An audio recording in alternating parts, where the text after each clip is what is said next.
jemaat Tuhan, kita bersyukur buat pagi ini, amin. Kita bersyukur buat kasih Tuhan, buat kebaikan Tuhan luar biasa dalam hidup setiap kita.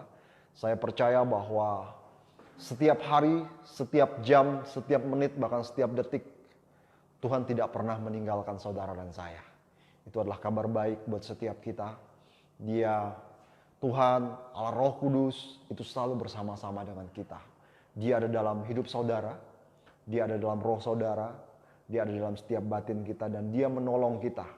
Dia mendidik kita, Dia mengajar kita, dan Dialah yang firman Tuhan katakan akan menuntun kita dalam seluruh kebenaran. Dan ini adalah hal yang luar biasa, bahwa hal yang dahsyat itu adalah Yesus Kristus telah naik ke sorga, dan Dia ada di sebelah kanan Allah Bapa. Namun rohnya Tuhan, yaitu Roh Kudus, ada bersama-sama dengan gerejanya hari-hari ini. Amin. Ada bersama dengan setiap kita, ada bersama dengan setiap orang yang percaya kepada Yesus Kristus Tuhan.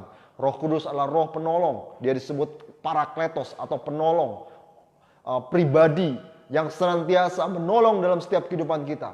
Dan Dia adalah pribadi yang tidak pernah meninggalkan saudara dan saya. Dia selalu menyertai kita selama-lamanya. Itulah roh Allah yang hidup di dalam kita, setiap orang percaya.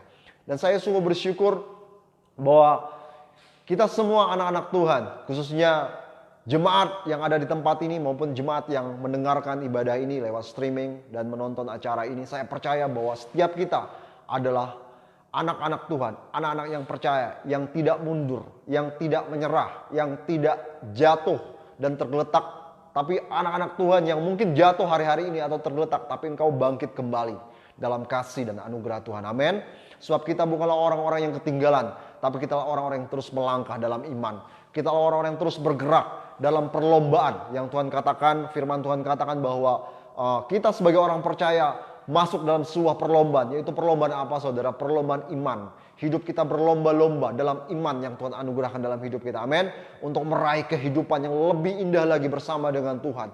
Tuhan Yesus katakan bahwa aku akan membawa engkau dalam satu kemuliaan kepada kemuliaan yang lebih ajaib lagi bersama-sama dengan Dia. Saudara, ini bukan janji, ini bukan omong kosong, bahasa kosong semata-mata. Tapi karena ini adalah kebenaran firman Tuhan, maka ini harus disampaikan dan harus kita terima dan percaya di dalam iman. Amin. Sebab inilah anugerah Tuhan, kasih Tuhan yang luar biasa buat setiap kita. Saudara, hari-hari ini saya percaya bahwa dimanapun kita berada, apapun yang terjadi di sekeliling kita saat-saat ini, saya percaya bahwa Tuhan senantiasa merancangkan hal-hal yang terbaik dalam hidup setiap kita. Firman-Nya katakan dalam Roma pasal 8 ayat 28, Dia katakan bahwa Tuhan turut bekerja.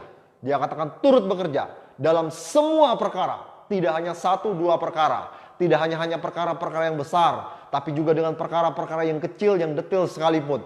Tuhan turut bekerja. Dia ada bersama-sama di situ. Bekerja untuk apa, saudara? Untuk mendatangkan kebaikan buat kita semua yang terpanggil sesuai dengan rencananya Tuhan. Amin. Amin. Berarti dalam hidup kita tidak ada satu pun yang kebetulan. Kalau saya bisa berjumpa dengan Bapak Ibu Saudara, kalau Bapak Ibu Saudara bisa bertemu dengan satu sama lain, bisa melakukan hal-hal apapun itu, meskipun kelihatannya hal-hal yang sepele, meskipun kelihatannya hal-hal yang kecil, hal-hal yang biasa, tapi percayalah bahwa tidak ada yang kebetulan. Segala sesuatu Allah bekerja, amin, mendatangkan kebaikan dalam hidup setiap kita. Saudara, mungkin orang bertanya, bagaimana kalau itu sesuatu yang buruk yang menimpa saya hari-hari ini? Mungkin sesuatu yang tidak saya kendaki, mungkin sesuatu hal yang selama ini yang menakutkan dalam kehidupan kita. Contohnya saudara, seperti sekarang yang terjadi sekarang, wabah penyakit. Kelihatannya sesuatu yang buruk, kelihatannya sesuatu yang tidak baik. Saya percaya bahwa penyakit itu tidak datang dari Tuhan, amin. Penyakit itu datang dari kuasa kegelapan. Tapi percayalah saudara, bahwa Tuhan juga turut bekerja di dalam hal itu. Saudara, apa? Untuk mendatangkan kebaikan buat setiap kita, amin. Ada sesuatu yang indah, ada sesuatu yang baik yang Tuhan tetap kerjakan dalam hidup kita. Itulah sebabnya saudara, marilah kita menguatkan kepercayaan kita, amin. Seperti yang disampaikan oleh saudara kita Fani tadi ketika dia memimpin pujian. Mari menguatkan kepercayaan kita seperti Raja Daud, menguatkan kepercayaannya kepada Tuhan. Meskipun keadaan sekeliling begitu menghimpit, meskipun tekanan begitu banyak dari depan, dari kanan, dari belakang, dari atas saudara, begitu menghimpit keadaan kita. Tapi percayalah saudara, mari kita kuatkan kepercayaan kita dalam Tuhan. Janji Tuhan tidak pernah berubah, amin. Apapun yang Tuhan katakan dalam firman-Nya tidak pernah berubah. Itu pasti tergenapi dalam hidup saudara dan saya. Itulah kepercayaan kita. Mari bertindak, mari percaya dengan iman kepada apa yang setiap firman Tuhan katakan. Kalau Tuhan katakan baik, itu pasti baik adanya. Kalau Tuhan katakan itu pasti saudara sudah diberkati, ya memang kita sudah diberkati dalam Tuhan. Amin. Jadi setiap kata-kata yang Tuhan katakan lewat firman-Nya, itu tergenapi dalam hidup setiap kita. Persoalannya apakah kita percaya atau kita mengendorkan kepercayaan kita, atau kita hilang kepercayaannya saudara. Selama kita percaya, berpegang teguh pada pengharapan Injil, kita meraihnya tepat seperti apa yang Tuhan katakan. Amin. Itulah pengharapan dalam Yesus Kristus Tuhan. Saudara, mari kita lihat sama-sama firman Tuhan pagi ini. Kita akan baca dalam Injil Matius pasal yang ke-16. Matius pasal yang ke-16 ayat yang ke-13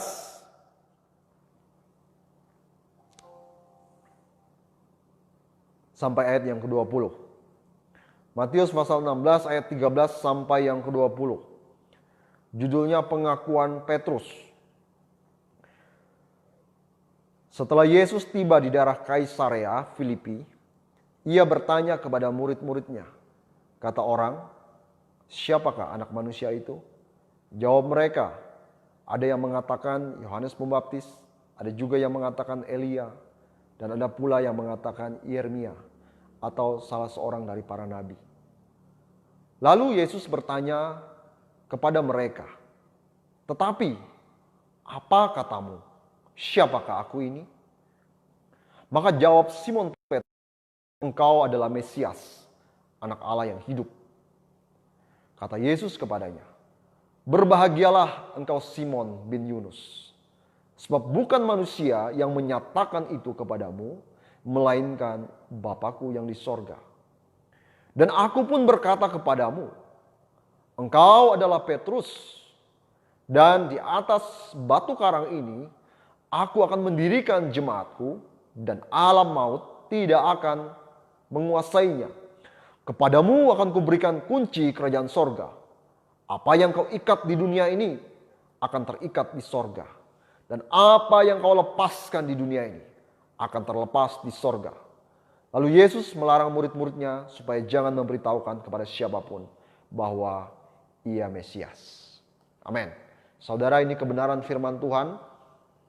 Saya bersyukur bahwa firman Tuhan adalah firman yang menyatakan kehidupan dalam setiap orang percaya. Dan saya bersyukur bahwa Yesus telah datang sebagai manusia dan dia telah mati di atas kayu salib. Dan pada hari yang ketiga dia bangkit kembali saudara. Dan kemudian dia menyatakan dirinya kepada murid-muridnya selama beberapa puluh hari dan dia naik ke sorga. Amin.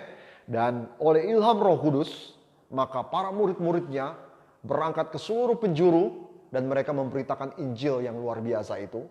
Dan salah satu rasulnya yang bernama Matius saudara, dia menulis Injil menceritakan tentang cerita, kisah, sejarah. Bukan cerita dongeng, tapi kisah nyata, sejarah. Bahwa ada satu pribadi, yaitu pribadi Allah sendiri yang menjadi manusia. Dan dia ada di bangsa Israel waktu itu. Dan salah satu cerita yang sangat luar biasa, yang bukan sekedar menginspirasi kita sebagai orang percaya, tapi ini diwahyukan dalam kehidupan kita ketika Yesus bersama dengan murid-muridnya. Dia mengajar mereka. Amin.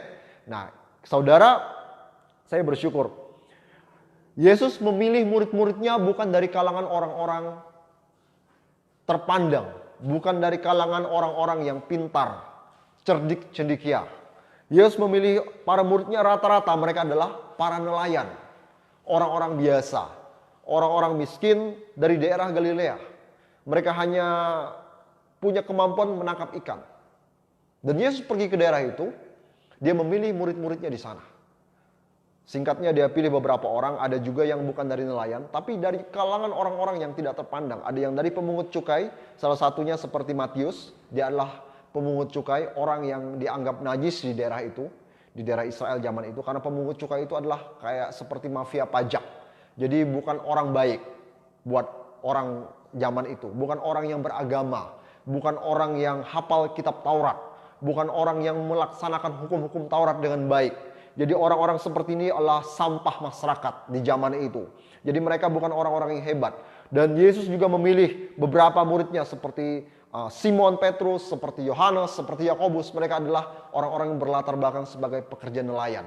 Orang-orang yang punya kemampuan cuma menangkap ikan. Jadi orang-orang yang tidak terpandang, saudara. Nah, Yesus memilih murid-murid itu dari kalangan-kalangan yang demikian.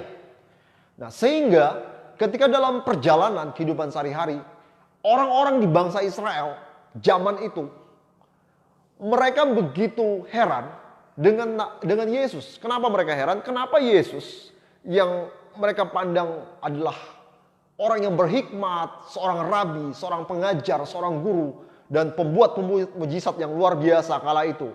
Kalau saudara baca dalam Injil bagaimana pendengar, bagaimana masyarakat zaman itu begitu kaget, begitu terheran-heran melihat Yesus. Mereka melihat bahwa hikmat Tuhan, hikmat Yesus adalah hikmat yang luar biasa. Hikmat yang tidak bisa ditanding oleh ahli Taurat, orang Farisi dan orang Saduki di zaman itu. Begitu dahsyatnya hikmat Tuhan, dia bisa bersoal jawab, dia bisa menyatakan hal-hal yang luar biasa. Bahkan dia membuat tanda-tanda mujizat di zaman itu, saudara. Orang lumpuh berjalan, yang tuli mendengar, yang buta melihat, bahkan yang orang mati juga dibangkitkan. Dan hal-hal tanda-tanda yang luar biasa menyertai Yesus. Tapi yang membuat mereka heran juga bahwa Yesus selalu bersama-sama dengan orang-orang miskin, orang-orang yang tidak punya, bersama-sama dengan orang-orang yang tidak terpandang, tidak terpelajar, tidak dianggap, orang-orang bodoh, orang-orang yang tidak punya pendidikan, saudara. Dia bersama-sama dengan mereka. Ini hal yang mengherankan orang-orang Yahudi zaman itu. Seharusnya dia ini bersama-sama dengan kami. Seharusnya seperti itu kata orang-orang Farisi dan ahli Taurat. Mungkin seperti itu anggapan mereka. Seharusnya dia ini bersama-sama dengan kita di bait Allah. Dia menjadi imam besar di sini. Dia mengajar tentang hal-hal yang luar biasa, tentang hikmat Allah kepada orang-orang banyak. Tapi kenapa dia ada di jalan-jalan? Dia ada di tempat-tempat yang tersembunyi. Dia ada bersama-sama dengan para nelayan, pemungut cukai, orang berdosa. Bahkan dikatakan, firman Tuhan katakan, menyatakan dia juga bersama dengan para wanita-wanita penjual diri, istilahnya seperti itu. Dia bersama-sama dengan mereka. Dia mengasihi, dia mencintai mereka. Dan dia dengan santainya Tuhan, istilahnya seperti itu, dia dengan santainya makan bersama-sama dengan mereka. Hal yang seharusnya dianggap najis, dianggap tabu oleh orang-orang Yahudi zaman itu. Tapi Yesus menyatakan sesuatu yang berbeda. Dia menyatakan hal yang seperti itu kepada orang-orang yang biasa, saudara. Nah, ketika saya membaca hal ini, saudara, maka inilah yang menjadi sebuah kenyataan yang sangat menyedihkan sekali. Bahkan sampai sekarang orang-orang Israel, orang-orang Yahudi tidak percaya bahwa Yesus Kristus adalah Mesias, anak Allah. Mereka tidak percaya bahwa Yesus adalah Mesias, penyelamat, juru selamat umat manusia. Mereka tidak percaya. Sampai sekarang orang-orang bangsa Israel, orang-orang Yahudi masih menanti-nantikan seorang Mesias untuk menyelamatkan bangsa dan negara mereka. Sampai sekarang mereka masih menanti-nantikan akan dipulihkan bangsa Israel dengan kerajaannya. Seperti kerajaan zaman kerajaan Daud, kerajaan Salomo. Dipulihkan kembali. Mereka masih menanti-nantikan seorang penolong, seorang Mesias. Padahal Mesias waktu itu sedang berjalan bersama-sama dengan mereka. Tidak ada satu pun yang tahu. Tidak ada satu pun yang tahu, saudara. Nah, kembali lagi kepada apa yang kita baca pagi ini. Yesus tiba di daerah Kaisarea Filipi, firman Tuhan katakan, dan ia mulai bertanya kepada murid-muridnya. Dia mulai mengajar, saudara, kepada murid-muridnya. Dia mengajar dengan pertanyaan. Nah, ini luar biasa, saudara. Tuhan itu ketika dia ngajar hidup kita, roh Tuhan. Karena Yesus itu adalah roh Tuhan sendiri juga, sama. Dia adalah satu. Kalau dia mengajar hidup kita sebagai orang percaya, dia akan mulai dengan sebuah pertanyaan. Dia akan bertanya tentang sesuatu. Dan dia mulai bertanya kepada murid-murid, dikatakan firman Tuhan. Dan kalimat pertama yang Tuhan Yesus katakan kepada muridnya, kata orang. Kata orang. Siapakah anak manusia itu? Yang dikatakan anak manusia itu siapa, saudara? Yesus. Tapi dia katakan gini, Petrus atau Yohanes atau Yakobus atau teman-teman semua, kata orang, kata orang-orang yang di luar sana, siapa aku ini? Siapa aku ini? Siapa Yesus itu? Menurut orang-orang yang di luar sana. Dan murid-muridnya Mulai berkata. Mereka berkata mungkin apa yang mereka dengar selama itu. Mereka dengar orang-orang bilang tentang Yesus itu siapa. Mereka bilang Yesus itu siapa? Ada yang bilang Yohanes Pembaptis. Ada yang bilang Elia. Dan ada yang bilang Yeremia atau salah seorang nabi yang lain. Artinya orang-orang memandang Yesus saat itu. Mereka melihat Yesus adalah seorang nabi. Tapi nabinya tidak jelas. Namanya beda-beda. Ada yang Yohanes Pembaptis. Ada yang Elia. Ada yang Yeremia. Kayak gitu ya. Ada yang lihat macam-macam. Dan mereka pandang Yesus seorang nabi, saudara. Mereka lihat Yesus itu seorang nabi. Memang Yesus kelihatan luar biasa. Dia mengajar dengan kata-kata nubuatan. Seperti Yeremia. Dia membuat mujizat-mujizat Allah yang luar biasa. Seperti Elia. Benar saudara, seperti nabi-nabi. Hal-hal yang dibuat Tuhan itu dahsyat luar biasa. Tetapi buat mereka, Yesus itu hanya seorang manusia biasa. Sama seperti mereka juga. Ketika itu, ya. Makanya Yesus bertanya kepada murid-muridnya, kata orang-orang yang ikut kita selama ini, yang ramai-ramai itu, yang udah makan istilahnya, udah makan roti yang dibuat dipecah-pecahkan Yesus memberi makan 5.000 orang, yang melihat air berubah menjadi anggur, yang melihat mujizat-mujizat, bahkan orang-orang yang disembuhkan, dicelikan matanya, apalagi dibangkitkan kematiannya, dan orang-orang ramai melihat bahwa Yesus membangkitkan orang mati. Tapi ketika ditanya siapa Yesus buat mereka, maka jawaban mereka adalah Yesus itu nabi, Yesus itu Elia, Yesus itu Yohanes Pembaptis, Yesus itu Yeremia, saudara. Nah, ini hal yang luar biasa sekali. Nah, kemudian Yesus bertanya lagi kepada mereka. Ini pertanyaan yang kedua. Tadi pertanyaan yang pertama. Kalau pertanyaan yang pertama, Yesus bilang kata orang-orang. Siapa aku ini? Nah, mulai Yesus bertanya langsung pada murid-muridnya. Dia bilang gini, tetapi apa katamu? Nah, tadi kan pendapat orang lain, benar ya? Opini orang, kata-kata orang. Tapi sekarang menurut kamu sendiri, secara pribadi, siapa aku? Yesus tanya kayak gitu. Nah, dia bertanya kepada mereka, tidak semua. Tidak cuma satu orang, tetapi semua. Dia bertanya kepada mereka ke-12 muridnya itu. Siapa aku? Kata Yesus. Dan luar biasanya, hanya salah satu orang murid yang menjawab. Tulis di situ. Tetapi apa katamu? Maka jawab Simon Petrus. Dia bilang apa? Engkau adalah Mesias, anak Allah yang hidup. Saudara, pertanyaan pertama, Yesus berkata kepada murid-muridnya.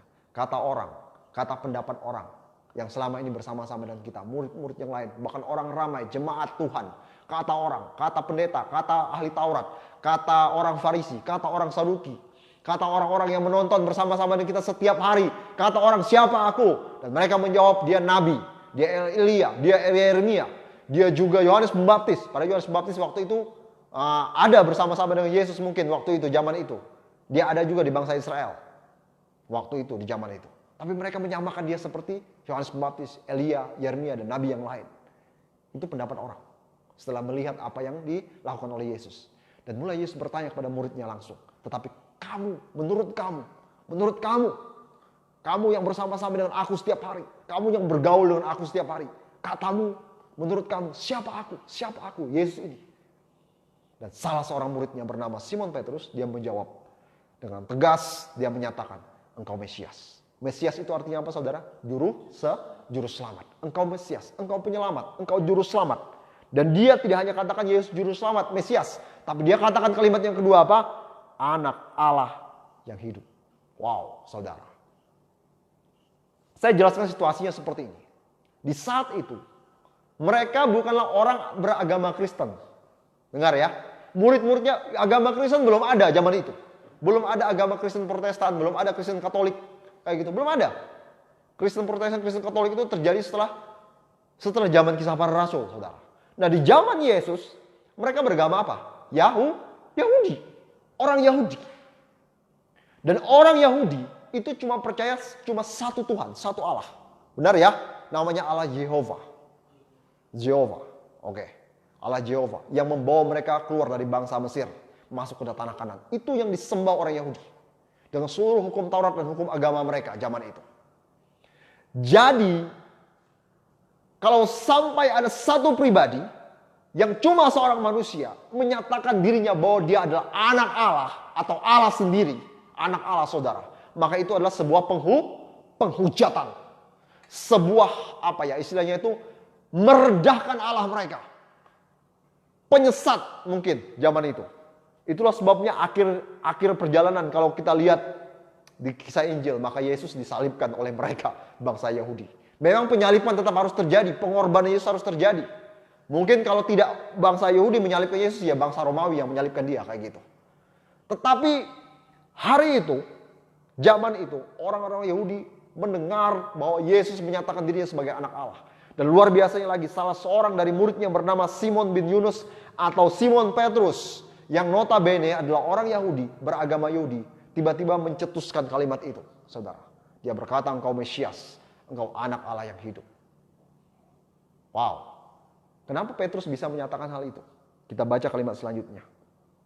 Kata Yesus kepadanya. Ini dengar baik-baik. Kata Yesus kepadanya. Berbahagialah engkau Simon bin Yunus. Ya. Simon bin Yunus. Sebab bukan manusia yang menyatakan itu kepadamu. Melainkan apa saudara? Bapakku yang di sorga. Amin saudara. Ini luar biasa. Ini jawaban yang luar biasa daripada Yesus. Inilah hal yang mau kita belajar pagi ini sama-sama. Bahwa ketika orang-orang menyatakan tentang Tuhan, tentang Yesus, maka orang-orang akan berpendapat dia hanyalah seorang nabi. Dia hanyalah seorang manusia biasa.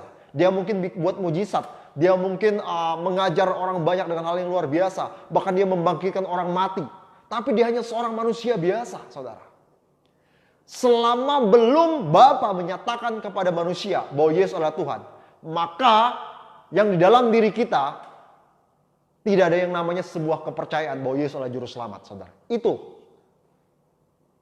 Kita tidak bisa mengaku bahwa Yesus Tuhan adalah juru selamat dalam hidup kita. Kita tidak mungkin bisa percaya bahwa Yesus adalah Tuhan dan juru selamat dalam hidup kita. Kita tidak bisa percaya bahwa Yesus melakukan perkara yang dahsyat dalam hidup setiap kita. Dan itu adalah perkara yang dari Tuhan.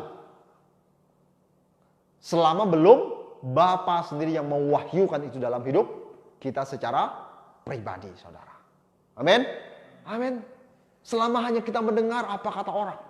Oh Yesus, Tuhan itu adalah Tuhan yang luar biasa. Dia adalah juru selamat, penolong manusia. Ya, percaya. Tapi hanya kita dengar dari kata orang, tapi kita sendiri tidak mengalami pewahyuan secara pribadi dalam hidup saudara dan saya. Tidak mengalami penyataan daripada Bapa sendiri dalam hidup kita.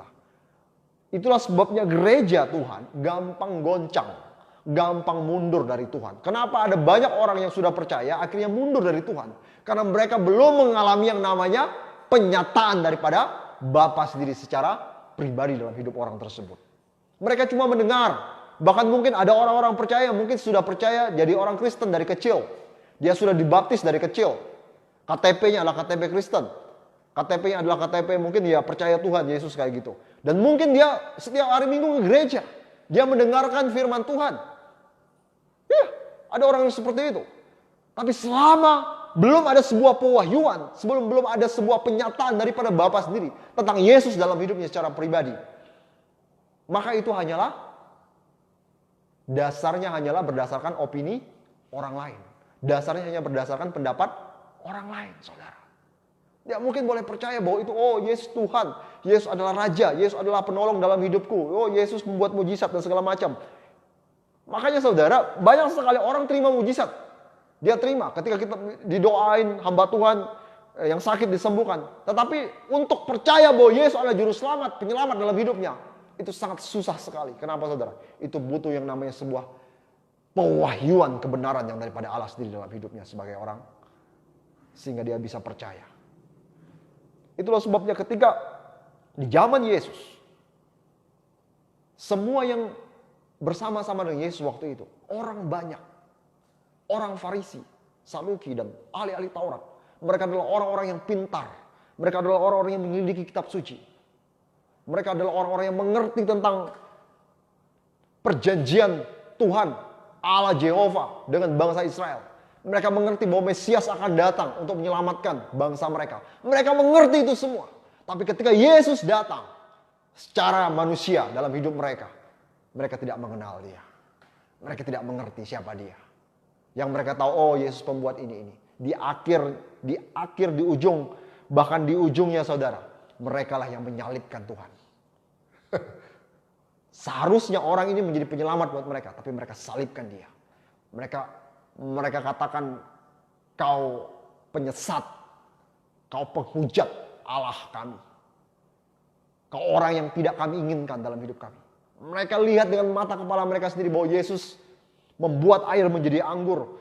Tuhan Yesus membuat 5 roti, 2 ikan, bisa beri makan 5.000 orang. Bahkan mungkin mereka waktu itu juga ikut makan bersama-sama. Mereka menikmati mujizat. Mereka menikmati kebaikan Tuhan dalam hidup mereka. Amin. Mereka nikmati waktu itu. Mereka nikmati.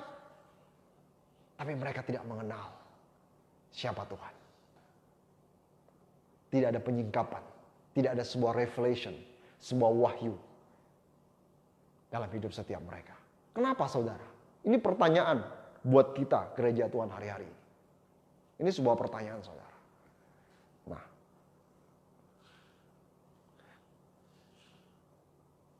Ayat 16 berkata demikian. Maka jawab Simon Petrus. Engkau adalah Mesias. Anak Allah yang hidup. Saudara. Arti namanya Simon. Simon itu artinya buluh atau ilalang. Nah, jadi Simon itu seperti kalau saudara lihat alang-alang gitu, lalang, ya, rumput alang-alang itu. Dia kan ada model seperti kayak buluh kayak gitu di bawahnya kayak gitu ya. Nah, Simon itu arti namanya. Makanya orang yang bernama Simon ini, Simon Petrus ini, sebelum disebut Petrus, saudara. Simon Petrus ini, dia ini adalah orang yang suka terombang-ambing. Orang yang bisa dibilang, ya kalau kita lihat ilalang itu, kalau ditiup angin dia ke sana kemari gitu ya. Dia sebentar ke barat, dia sebentar ke timur, dia sebentar ke utara, selatan. Pokoknya ikuti arah angin, ikuti arus. Kayak seperti itu. Nah itu buluh, itu ilalang, modelnya seperti itu. Dia terombang-ambing kian kemari sana. Nah kehidupan Petrus, kalau kita baca saudara, saya tidak bahas terlalu banyak di sini. Tapi saudara bisa baca di rumah masing-masing. Kalau saudara belajar tentang orang yang bernama Simon Petrus ini. Dia adalah, kalau saya bilang, orang yang paling banyak bicara. Salah satu murid yang selalu sering komunikasi dengan Tuhan. Orang ini selalu mengajukan pertanyaan-pertanyaan kepada Tuhan. Dia pernah bertanya, Yesus, kami sudah tinggalkan segala sesuatu dan ikut engkau, apa upahnya buat kami? Dia sering bertanya saudara. Ini orang suka belajar. Ya, Petrus ini orang suka belajar. Memang dia ini adalah orang yang kesana kemari. Sebentar bersemangat, sebentar lemah semangatnya. Sebentar berapi-api, sebentar padam apinya saudara. Seperti itu. Ya. Dan itu wajar sebagai seorang manusia. Sebelum Roh Kudus turun dalam hidupnya saudara. Dan Petrus ini juga kalau saudara lihat, baca di akhir perjalanan Yesus di dunia ini saudara. Sebelum Yesus disalibkan, dia adalah orang yang menyangkal Yesus 3 kali. Ya. Dia adalah orang yang menyangkal Yesus 3 kali saudara. Padahal sebelum itu, dia pernah bilang seperti ini. Yesus, aku akan mati bersama-sama dengan engkau. Aku juga akan menyerahkan nyawaku. Kalau kau mati, aku juga mati.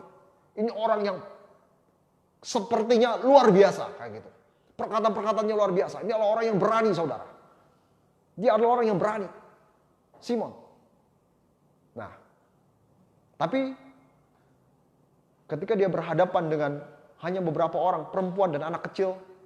Dan mereka berkata, oh ini Petrus adalah temannya Yesus. Dan dia berkata, oh tidak, aku bukan temannya.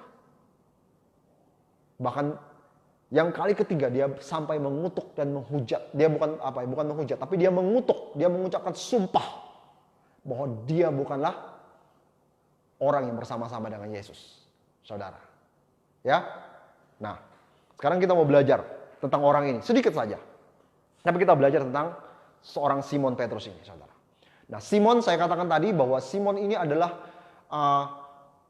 arti namanya adalah orang seperti ilalang yang kian kemari. Sebentar bersemangat, sebentar tidak bersemangat, sebentar ikut orang, sebentar tidak ikut dunia kayak gitu. Ya seperti itulah modelnya, tipe-tipenya kayak gitu.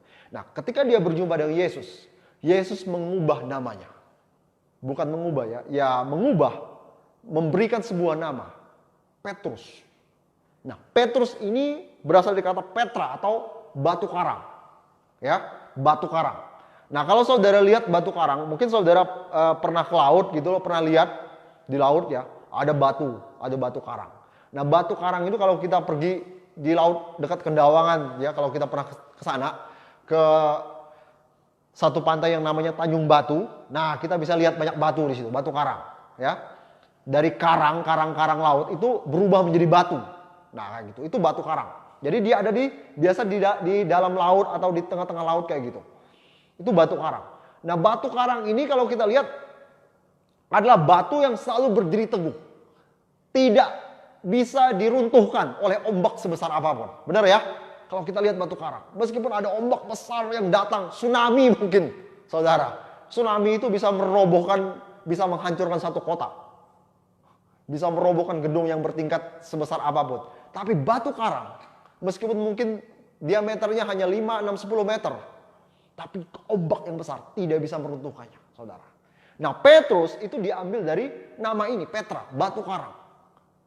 Yesus, ketika Simon Petrus berjumpa dengan Yesus, Simon, ilalang itu yang terombang-ambingkan kemari itu, ketika dia pertama kali berjumpa dengan Tuhan, maka hidupnya, saudara, bukan lagi Simon, orang yang terombang-ambing, tapi Petrus. Yesus memberikan identitas dalam hidupnya. Amin, saudara ya. Identitas yang luar biasa. Dia berikan identitas. Kau bukan lagi orang yang terombang-ambingkan kemari, kata Tuhan. Kau adalah batu karang. Batu karang yang teguh. Ini hal yang luar biasa buat setiap kita. Ketika kita berjumpa dengan Tuhan dalam hidup kita, saudara, maka ada identitas yang baru dalam hidup kita. Amin, saudara. Mungkin saudara dulu adalah orang-orang yang lama, orang-orang yang terombang-ambing kesana kemari, orang-orang yang kadang-kadang bersemangat, kadang-kadang lemah semangat. Tapi saat kita berjumpa dengan Tuhan, maka Tuhan memberikan kita identitas yang baru. Kita bukan lagi orang yang lama, kita adalah ciptaan baru dalam Yesus. Amin. Kita adalah manusia baru, kata Tuhan. Manusia ilahi, manusia rohani. Kita tidak hidup lagi berjalan berdasarkan pikiran kita sendiri, berdasarkan pengalaman dan pengetahuan kita. Tapi hidup kita berdasarkan apa yang Tuhan katakan. Amin. Berdasarkan Alkitab katakan. Iman. Lanjut, saudara. Nah, Simon Petrus ini adalah orang yang sering kali berkomunikasi dengan Tuhan. Di antara para murid-murid yang lain. Ada 12 murid Tuhan. Tapi yang sering ketemu dengan Tuhan, sering bicara, sering bertanya, sering ingin tahu. Itu adalah Simon Petrus, saudara. Nah, ketika Yesus bertanya kepada ke-12 muridnya, tetapi apa katamu? Dia tanya ke murid-muridnya. Dia tidak hanya tanya kepada Simon Petrus, siapakah aku ini? Maka siapa yang jawab, saudara? Simon Petrus. Nah, ini pertanyaan, kenapa kok hanya Simon Petrus yang jawab? Saya percaya seorang Simon Petrus bukan karena dia adalah pemimpin para murid-murid waktu itu, bukan karena dia adalah orang yang paling berani bicara, enggak, saudara. Tetapi Yesus katakan bahwa Simon Petrus menyatakan itu karena dia mendapat pewahyuan daripada Bapa di sorga. Pertanyaan saya, kenapa murid yang lain tidak dapat pewahyuan? Hanya Simon Petrus waktu itu yang dapat pewahyuan. Nah, kalau kita baca, saudara, dari Injil-Injil yang lain. Kalau bukan Injil yang lain. Kalau kita baca dari pasal-pasal yang lain, saudara. Maka kita bisa mengerti bahwa orang seperti Petrus yang banyak bicara, bukan banyak bicara, saudara. Banyak berkomunikasi dengan Tuhan. Dia terus ingin kejar kebenaran dari Tuhan Yesus. Dia ingin tahu lebih banyak daripada Tuhan. Dia inginkan Tuhan lebih banyak dalam hidupnya. Dia inginkan apa yang Yesus punya. Siapa Yesus ini? Aku ingin tahu dia lebih banyak lagi. Aku ingin kenal dia lebih banyak lagi. Orang yang demikianlah orang yang akan terima pewahyuan kebenaran dari Tuhan tersebut. Amin. Amin, saudara. Petrus adalah orang seperti itu, saudara. Meskipun dia orangnya ya modelnya secara manusia dia kesana kemari. Bahkan dia menyangkal Yesus, saudara, 3 kali. Tapi apa jadinya? Dia tidak seperti Yudas. Yudas dan Petrus dosanya sama ada? Sama. Tidak ada dosa yang lebih besar. Petrus menyangkal, Yudas mengkhianati Yesus. Tapi hanya kenapa Petrus yang tetap bertahan? Tetap bertahan. Sampai akhirnya dia kembali lagi kepada Yesus. Dan Yesus datang buat dia. Dan Yesus berkata, apakah engkau mengasihi aku, hai Simon? Hanya Petrus yang bertahan. Padahal saudara, saya berkata bahwa kalau seandainya saja, memang tidak ada seandainya, saudara. Seandainya Yudas waktu itu tidak gantung diri, saudara. Tidak langsung putus asa dan gantung diri. Mungkin Yudas bisa sama seperti Petrus. Dia akan menjadi seperti rasul-rasul yang lain yang memberitakan Injil kepada semua orang-orang yang ada di luar sana. Kenapa? Karena Yesus mati buat semua manusia. Amin saudara. Buat semua orang berdosa. Entah kamu pengkhianat, entah kamu tukang sangkal seperti Petrus, pengkhianat seperti Yudas, dia mati buat mereka semua. Dia mati buat bahkan orang yang menyalibkan dia. Waktu itu. Dia mati buat Raja Herodes waktu itu. Dia mati buat Pilatus. Dia mati buat orang Farisi, Saduki, ahli Taurat yang menyalibkan dia waktu itu, yang meludahi dia. Bahkan dia mati buat penjahat yang waktu itu mungkin gak kenal siapa Yesus. Dia mati buat mereka, saudara. Dia mati buat seluruh orang berdosa. Kenapa? Karena kita ini ciptaannya. Kita adalah orang-orang yang dia kasih dan cintai. Amin? Amin. Tapi hanya sedikit orang yang mau percaya. Makanya Yesus berkata dalam Injil Yohanes, dikatakan bahwa dia datang kepada milik kepunyaannya. Tapi milik kepunyaan tidak mengenal dia. Tapi orang yang menerimanya, diberinya kuasa supaya menjadi anak-anak Allah. Yaitu mereka yang apa saudara? Percaya dalam namanya. Hari ini saudara, kita butuh yang namanya penyataan pewahyuan secara pribadi dalam hidup kita.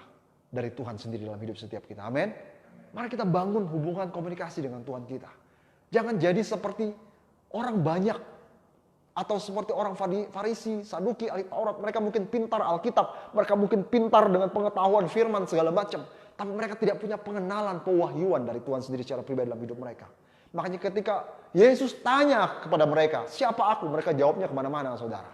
Mereka jawabnya nabi ini, nabi itu dan segala macam. Mereka tidak mengerti bahwa Yesus adalah Mesias, anak Allah yang hidup. Sampai itu diwahyukan dalam hidup orang percaya saudara. Maka itu yang membuat kita tidak tergoncangkan. Amin. Itu yang membuat kita tidak tergoyahkan.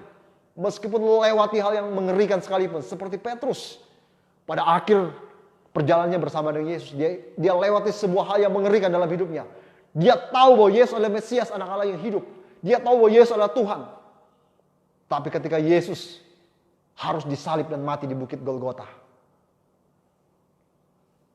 Yang manusianya itu keluar saudara. Ketakutannya keluar. Kecemasannya keluar saudara. Wajar tidak? Wajar. Manusiawi. Masih manusia daging. Benar ya? Dia bukan orang yang sudah berubah jadi malaikat. Dia masih manusia biasa. Meskipun dia sudah bersama-sama dengan Tuhan. Dia takut saudara. Ketika Yesus harus mati di kayu salib. Dia takut, dia lari, dia kabur. Murid-murid yang lain kabur semua. Tidak ada yang tinggal saudara. Semua kabur, semua melarikan diri. Ketakutan. Mereka juga takut dibunuh. Mereka takut mati oleh penguasa zaman itu. Penguasa Romawi. Mereka ketakutan semua saudara. Bahkan Petrus harus menyelamatkan dirinya dengan cara apa saudara? Dia menyangkal Yesus. Tetapi sebuah pewahyuan yang sudah mengalir dalam diri Petrus membuat dia tetap bertahan. Amin. Melewati masa-masa yang sulit. Saudara, hari-hari ini pesan Tuhan buat gereja kita. Ini dia pesannya. Kita lanjut kepada ayat 18. Dan aku pun berkata kepadamu, engkau adalah Petrus. Petrus artinya batu karang. Benar saudara? Dan di atas batu karang ini, aku akan mendirikan jemaatku. Dan alam maut tidak akan menguasainya. Amin saudara. Amin. Saudara, kita adalah jemaat Tuhan. Kita adalah umat kepunyaan Tuhan. Kita adalah anak-anak Allah. Orang-orang yang percaya bahwa Yesus Tuhan adalah juru selamat dalam hidup kita. Amin. Itu adalah kita. Kita semua.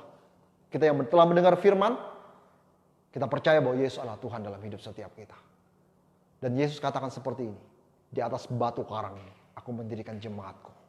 Kita semua berdiri di atas apa saudara? Batu karang. Siapa itu batu karang?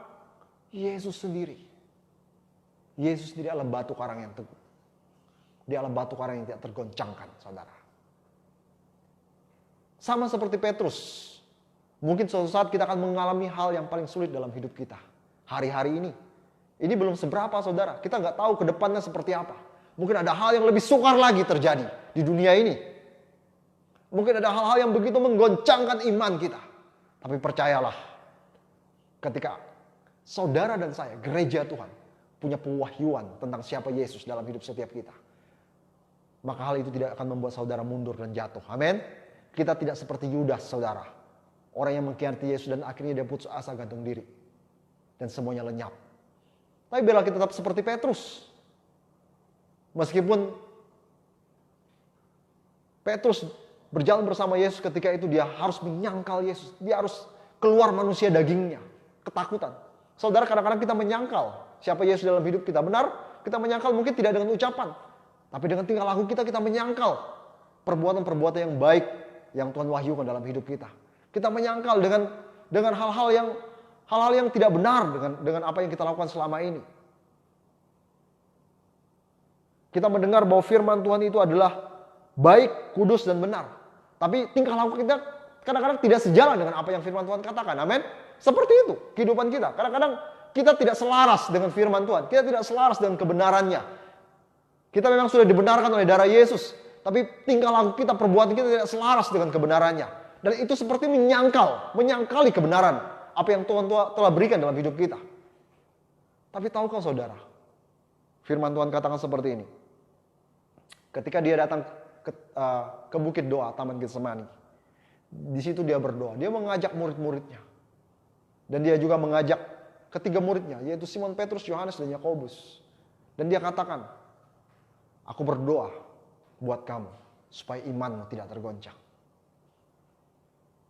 Dia berdoa buat semua murid-muridnya. Dan Yesus tidak hanya berdoa buat muridnya, dia juga berdoa buat kita. Amin. Hari-hari ini saudara. Mungkin saudara mengalami persoalan kegoncangan. Seperti yang tadi saudara Fani sampaikan, ada kegoncangan dalam bidang perekonomian kehidupan keluarga kita. Goncangan dalam kehidupan pribadi kita. Entah lewat apapun saudara, lewat sakit penyakit. Yang itu mungkin mencemaskan, menakutkan kita. Perekonomian, keadaan yang tidak menentu, itu mencemaskan dan menakutkan. Seperti murid-murid ketika itu. Mereka ketakutan, mereka cemas, dan mereka melarikan diri kemana-mana. Kita semua saudara, kita manusia yang masih menginjak tanah. Kita mungkin hidup dalam kecemasan, ketakutan hari-hari. Namun janji Tuhan, firman Tuhan katakan bahwa aku telah memilih kamu jemaatku. Dan aku membuat engkau berdiri di atas batu karang yang teguh. Amin. Saudara, setiap kali kita merasa cemas, setiap kali kita merasa khawatir dengan keadaan hari-hari ini, mari ingat janji Tuhan. Mari pegang firman-Nya. Bahwa kita adalah jemaat Tuhan yang berdiri di atas dasar batu karang yang teguh. Amin. Dunia boleh menggoncang kita. Ombak badai itu boleh datang dalam hidup kita. Tapi percayalah saudara-saudara, ada di atas batu karang yang tepat. Batu karang keselamatan. Itu Yesus Kristus Tuhan, saudara. Amin. Hari-hari ini mari bangun persekutuan kita dengan Kristus. Mari bangun persekutuan kita dengan roh Tuhan dalam hidup setiap kita. Mari bangun. Dan tetap melekatkan kepercayaan kita kepada Dia. Roh Kudus ada bersama-sama dengan kita. Dan Dia terus mengingatkan, percaya bahwa Yesus penolongmu. Percaya bahwa engkau bisa melewati berbagai hal ini dengan kuat. Kenapa? Karena aku bersama-sama dengan engkau. Mazmur pasal 23 ayat yang keempat berkata, sekalipun kata Daud, aku melewati lembah bayang maut. Lembah bayang kelam, lembah yang kelam sekalipun. Lembah bayang maut, lembah kelam itu artinya sesuatu yang sangat menyakitkan dalam hidup kita. Sesuatu yang sangat menyulitkan. Seperti neraka di bumi, saudara. Dan kita harus melewati hal-hal yang sulit dalam hidup kita. Tapi Daud berkata bahwa Tuhan bersama-sama dengan kita. Aku tidak takut. Kenapa saudara? Karena Tuhan bersama-sama dengan kita. Gada dan tongkatnya itulah yang menghibur aku, kata Raja Daud. Amin. Gada itu bicara kekuatan Tuhan. Tongkat itu bicara apa? Pemeliharaan Tuhan dalam hidup setiap kita. Dialah gembala yang baik. Dialah gembala yang tidak pernah meninggalkan saudara dan saya. Saudara, kalau ada satu pribadi yang sangat baik, dia selalu bersama-sama dengan engkau. Dia selalu setia. Dia selalu mencintaimu dalam suka dan duka. Dia selalu ada bersama-sama dengan engkau. Saat semua orang pergi meninggalkanmu sekalipun, dia pribadi yang tidak pernah meninggalkanmu. Mengapa kita sebagai orang yang sudah dicintai, sudah dikasihi, sudah ditebus dengan darahnya sendiri, sudah diselamatkan, mendapat jaminan hidup kekal bersama-sama dengan Dia, mengapa kita harus mundur, saudara? Amin. Mengapa kita harus berhenti di tengah jalan dan berkata aku menyerah dengan keadaan? Saudara, jangan pernah menyerah, karena kasih Kristus tidak pernah menyerah dengan kehidupan kita. Amin. Saudara, mari kuatkan kepercayaan kita kepada Tuhan yang hidup. Janjinya selalu pasti buat kita semua. Janjinya tidak pernah berubah. Walau semua berubah, Dia tidak pernah berubah. Itulah yang menjadi kehidupan dan kepercayaan yang bisa kita nyatakan hari-hari ini dalam hidup setiap kita. Amin. Mari sama-sama kita tundukkan kepala, kita mengucap syukur kepada Tuhan Yesus.